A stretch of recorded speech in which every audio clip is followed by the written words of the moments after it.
Welcome guys, welcome back. Chart of account. Okay, revenue account. What is the revenue? Without revenue, nobody going to do any business, correct? The revenue, how we are going to get the revenue?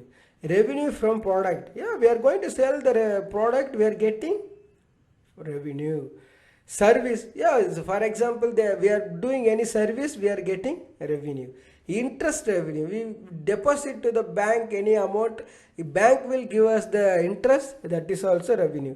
Dividend revenue, I already explained about this. Dividend revenue means like shares we purchased, based company will grow based on the shares, they will return as dividend. Okay, the sales return, sales discount.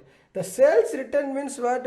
We sold the product, made, then it is any mistake, any problem is that they can return to us. Okay, it will come to the company, it is come to the business only. Sales discount also we given. Okay, and the same thing.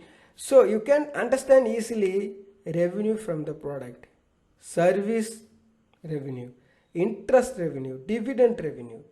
Okay guys, this is the revenue account. I am going to make another video for expense account. Thank you guys, thank you so much.